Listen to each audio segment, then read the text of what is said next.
Omusango gw'enjaga inga muganda waffe Nakawooya Dora gwaliko gwa Akalaba katukiddemu. Omusango gwa Nakawooya Dora ali ku musango gwa njaga era ng'omusango ogwo gwa Akalaba bw'abanga kampuni eya Horeb eyamuleeta mu ggwanga erya Saudi Arabia teyanguye kubanga eyamba omwana ono. Ensonga za Nakawooya zintuukiridde mu inbox era nga bagamba nti Nakawooya Dora nga namba ye eya passport eri 000249110. Omwana ono munnange ali mu kkomera olw'omusango ogwamutwebwako bakamabe. Omusango ogwo ogugamba nti omwana ono yakwatibwa n'enjaga. Horeb Company eri ekitebi muveeyo muyambe omwana ono gwe mwaleeta mu ggwanga lino erya Saudi Arabia okulaba nga akuba ekyeyo. Wabula ate nga maama wa Nakawooya yendagire Josephine ng'ali Masaka ate nga taata we ye Kasule. Omwana wammwe njagala mukimanye nti nno ali mu kkomera yeetaaga obuyambi. Mukole kyonna ekisoboka okulaba nti nno mugenda ku Horeb mubeere nga mubanja omwana wammwe. Musitukiremu mugende ku embassy eya Saudi Arabia eri mu ggwanga lyaffe erya Uganda mubeere nga mubanja. Mubeere nga mutwalayo report nti omwana wammwe yakwatibwa. Musobole okugoberera guno omusango okutaasa omwana ono. We mutaakola ekintu ekyo omwana ono agenda kuvundira mu kkomera. Bwe mutaakola ekintu ekyo omwana ono bajja kumusaawako omutwe kubanga enjaga mu ggwanga lino erya Saudi Arabia tekkirizibwa kubanga omusango gw'enjaga munnange gwa kukuteeka kalabba kutemako mutwe.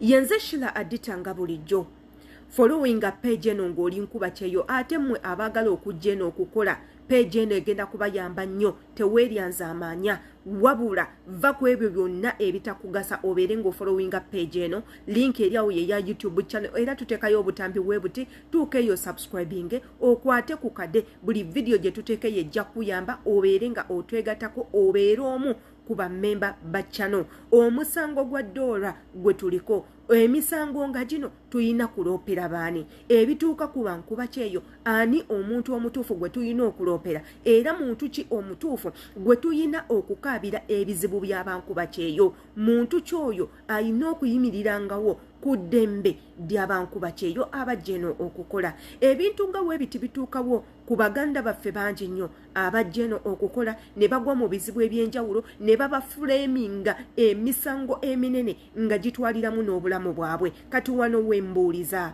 immwe abaagala okuba nga mwefuga ssente z'abankuba kyeyo nga mmwe mwagala okupulaningira ssente zaffe ze tukoze naye nga bwe tujja n'ebizibu weebiti temuvaayo.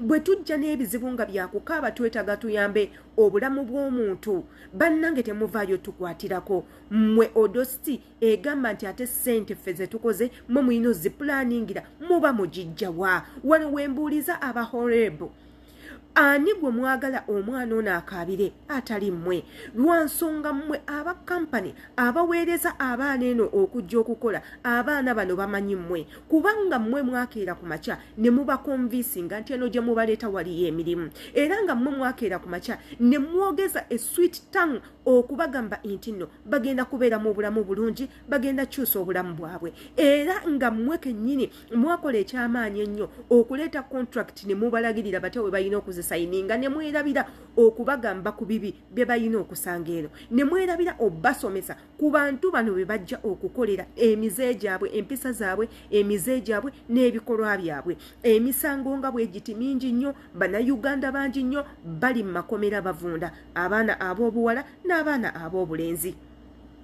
Gwe wenna alaba akatambi kano w'oba okwongeddeyo tukusaba okikole mu bwangu kubanga okwongerayo ku akatambiko kano kwe kuyinza okuva muzira kisa n'ayimirirawo okubanga ayamba omwana ono. Guno omusango munene wabula kye twebuuza nga Nakawooya enjaga abeera yagijjawa.